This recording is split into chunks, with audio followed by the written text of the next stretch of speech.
Natalie Harper checked her reflection in the cafe window one more time, wondering why she'd agreed to this blind date. Her friend Jessica had been relentlessly pushing her to get back into dating after her breakup 6 months ago, and Natalie had finally caved just to get some peace. "His name is Ryan," Jessica had said. "He's a single dad, works as a carpenter, really sweet guy. You'll love him." "Single dad?" Natalie had hesitated.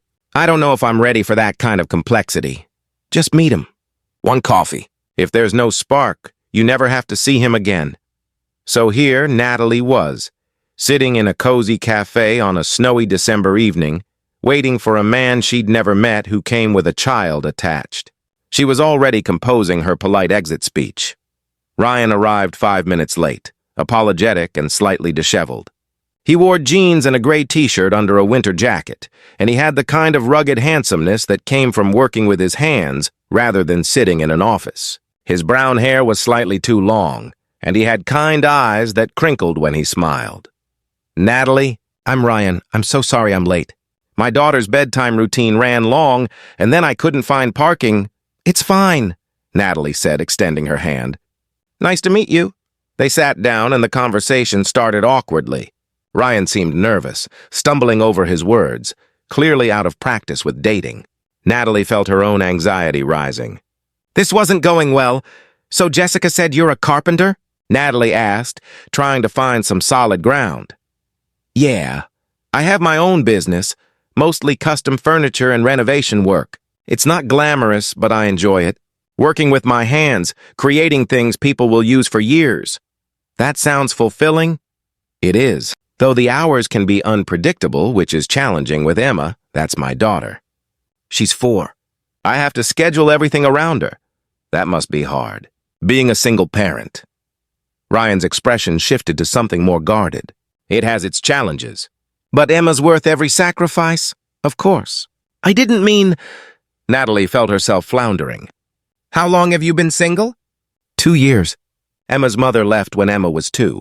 Said she couldn't handle being a parent, that it wasn't what she'd signed up for. She hasn't been in contact since. I'm sorry. That must have been devastating. For me, yes. For Emma, it's all she's known. She doesn't remember her mother, which is probably a blessing, honestly. The conversation limped along for another 20 minutes. Ryan was nice enough, but Natalie couldn't shake the feeling that this was all wrong. He clearly loved his daughter, which was admirable, but Natalie wasn't sure she was ready to date someone with a child. It seemed complicated, messy, full of potential heartbreak. She was about to make her polite exit when Ryan's phone buzzed. He glanced at it and his face transformed with concern. "I'm so sorry, I have to take this. It's my babysitter," he answered, and Natalie watched his expression shift from concern to alarm. "What? Is she okay?" "No, I understand. I'll be right there." Ryan hung up and stood quickly. "I'm so sorry, Natalie. Emma woke up crying and won't settle down. My babysitter says she's asking for me. I have to go." "Of course. Go. Your daughter needs you." Ryan hesitated, clearly torn. "This isn't how I wanted this evening to end." "Can I call you? Maybe we could try this again?" Natalie heard herself saying, "Sure, that would be nice," even though she had no intention of going on a second date. Ryan left quickly, and Natalie sat alone with her coffee, feeling guilty for being relieved the date had ended early. She liked Ryan, but she wasn't ready for the complications that came with dating a single parent. She was gathering her things to leave when Ryan burst back through the cafe door, a small bundle in his arms. He spotted Natalie and hurried over, looking apologetic and frazzled. "I'm so sorry," Ryan said. "Emma wouldn't let me leave her with the sitter. She's having a rough night. I didn't know what else to do, so I brought her with me. I understand if you want to leave." Natalie looked at the little girl in Ryan's arms. Emma had curly blonde hair and tear-stained cheeks. She was wearing pajamas with unicorns on them and clutching a stuffed rabbit. Her eyes were red from crying, and she looked exhausted and scared. Something in Natalie's chest tightened. This little girl was hurting, and Ryan was clearly doing his best in an impossible situation. "It's okay," Natalie said gently. "Why don't you both sit down?" Ryan looked surprised but grateful. He sat down carefully, settling Emma on his lap. The little girl buried her face in his chest, still sniffling. "Emma, this is Natalie," Ryan said softly. She's Daddy's friend. Can you say hello? Emma peeked out from Ryan's chest, looking at Natalie with cautious curiosity. Then her eyes widened with what looked like recognition. You're the one from Daddy's favorite story, Emma said, her voice soft but clear. Natalie looked at Ryan, confused. What? Ryan's face flushed. Emma, sweetheart, you are, Emma insisted, sitting up straighter. The lady with the beautiful hair and the kind smile who Daddy always talks about. Emma. I don't always. Ryan was clearly mortified. She's confused. I tell her bedtime stories, and sometimes I describe characters who might look like people I know. But Emma was staring at Natalie with growing excitement. Can you tell me the story? Daddy never finishes it. He always says he doesn't know the ending yet. Natalie felt something shift in her understanding of the evening. What story is this? Ryan looked like he wanted to disappear. It's nothing. Just something I made up for bedtime. Tell her, Emma demanded. Tell Natalie the story. Ryan sighed, clearly resigned. It's about a man who builds furniture and his daughter who loves stories. One day they meet a woman with beautiful hair and a kind smile who seems sad. The man wants to help her be happy again, but he doesn't know how because he's just a carpenter with sawdust on his clothes and a daughter who needs him. And the woman is scared, Emma added, clearly having heard this story many times. Because she's been hurt before and she doesn't know if she can trust the carpenter. But the little girl can see that the woman has a good heart, even if she's hiding it. Natalie felt tears prickling her eyes. That's a beautiful story. Daddy says the ending depends on if the woman is brave enough to see that the carpenter is good and kind, even if he doesn't have a lot of money or a fancy job. And if she can love his daughter too because the daughter really wants a mommy. Emma, Ryan said gently, we've talked about this. Not everyone is going to be your mommy. Some people aren't ready for that. But what if she is? Emma looked at Natalie with hopeful eyes. What if you're ready? Natalie should have been scared off. This was intense, too much too fast. A 4-year-old asking if she was ready to be a mother figure after one date, but instead she found herself asking, Can I see the picture you're holding?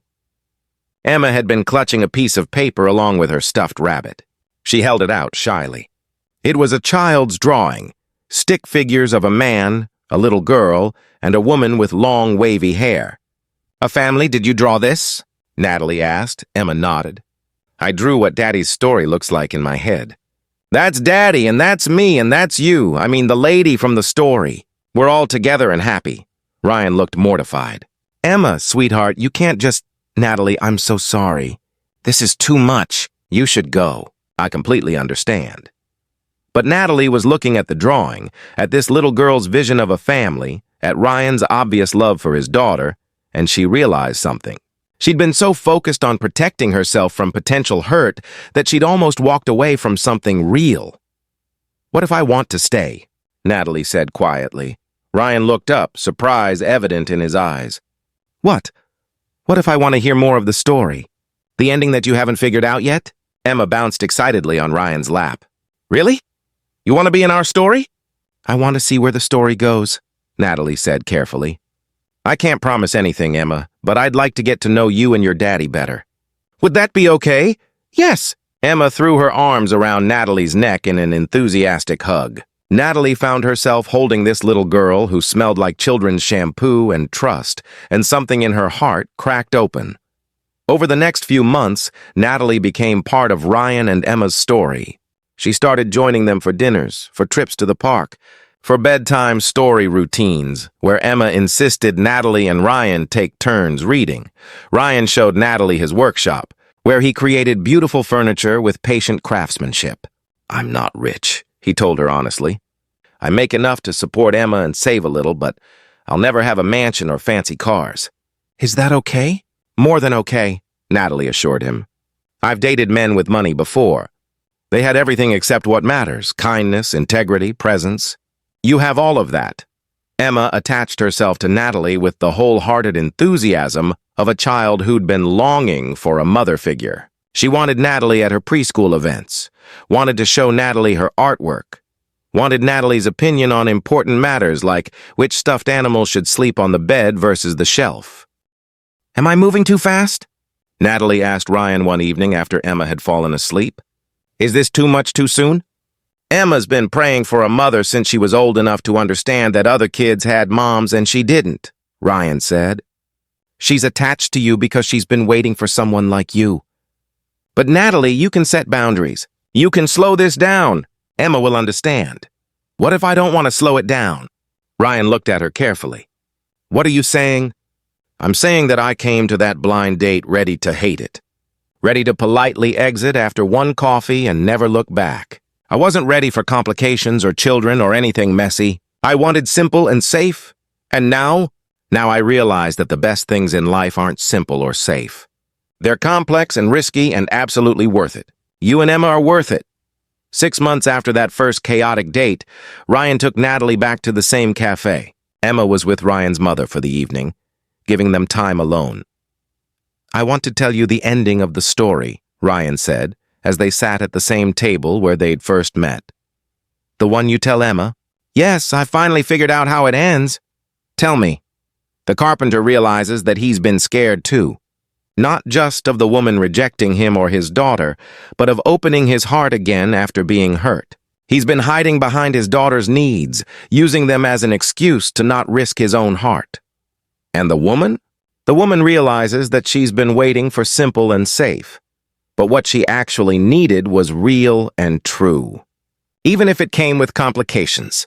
Especially because it came with complications. Because those complications meant the carpenter and his daughter were real people with real lives, not just a fantasy relationship with no depth. That's a good ending. That's not the ending. Ryan pulled out a small box. The ending is the carpenter asking the woman to be part of his story forever, to help him raise his daughter, to build a life together full of sawdust and laughter and bedtime stories that they can finally finish properly. Natalie looked at the ring box, tears streaming down her face. Ryan, Natalie Harper, will you marry me? Will you be Emma's mother and my wife? Will you let us be your family? Yes, Natalie said through tears. Yes to all of it. When they told Emma, the little girl jumped up and down with joy. I knew it. I knew you were the lady from Daddy's story. I knew you'd stay. How did you know? Natalie asked, pulling Emma onto her lap. Because in the story, the lady had a kind smile even when she was sad. And that's you. You smile like you want to be happy, but you're scared. But you're not scared anymore, are you? No, sweetheart. I'm not scared anymore. They were married 3 months later in a small ceremony. Emma was the flower girl, proudly announcing to anyone who would listen that this is just like Daddy's story, except better because it's real. At the reception, Ryan's best man gave a toast. I've known Ryan since high school. He's one of the best men I know. When his ex left him with a baby, he could have been bitter. Instead, he poured all his love into Emma. He told her stories every night about a family they might have someday. And then, through what can only be called fate, that family walked into a cafe for a blind date she didn't want to go on. Natalie and Ryan danced their first dance as a married couple, with Emma insisting on standing on Ryan's feet so she could dance too, squeezed between them. You know what the best part of the story is? Natalie said to Ryan, what's that? The beginning was a disaster. I almost left that cafe and never came back. We could have been ships passing in the night. But Emma came in and recognized you. She recognized me before I recognized myself. She saw that I was the woman from your story before I knew I wanted to be that woman. She's always been more perceptive than any 4-year-old has a right to be. 5 years later, Natalie sat in Emma's bedroom reading bedtime stories. Emma was 9 now, and they'd been joined by Emma's little brother Jack, who was 2. Mom, Emma said after the story ended, do you remember the first time we met? Of course I do. You called me the one from Daddy's favorite story. I knew right away you were supposed to be my mom. I just knew. How? Because Daddy had been telling me that story for so long, I felt like I already knew you. And when I saw you, even though I was sad that night, I felt safe. Like you were already part of our family and we just had to wait for you to realize it. Natalie kissed Emma's forehead. You were right. I was always supposed to be part of your family. I just had to be brave enough to stay when things got complicated. I'm glad you stayed. Me too, sweetheart. Me too. That night, as Natalie and Ryan got ready for bed, Ryan pulled her close. Do you ever regret it? That blind date that went so wrong, it didn't go wrong. It went exactly right. Yes, I was ready to leave after 20 minutes. Yes, I thought dating a single dad was too complicated. Yes, I almost walked away from the best thing that ever happened to me. And now I tell people that I went on a blind date I regretted, until his daughter walked in and told me I was the one from her daddy's favorite story. And I realized that sometimes we're part of someone else's story before we know we're writing our own. What's the moral of the story? That the best stories aren't simple. They're messy and complicated, and they don't always start well. But if you're brave enough to stay when things get hard, if you're willing to see past the chaos to the love underneath, you might just find out you're exactly where you're supposed to be. Ryan kissed her. I like that ending. Me too. And the best part? We get to keep writing it. One day, one bedtime story, one family moment at a time. Thank you for listening to this story. If it touched your heart, please like, share, and subscribe. Leave a comment below telling us about a time when a child saw something in you that you didn't see in yourself, or about a moment when you almost walked away from the best thing in your life. Your stories remind us that children often see truth more clearly than adults, that the best relationships sometimes start with disaster, and that being recognized by someone who's been waiting for you can change everything. Until next time, remember that we're all characters in each other's stories, that love often comes with complications that make it more real, and that sometimes a 4-year-old with a drawing and a favorite bedtime story knows exactly what we need before we know it ourselves.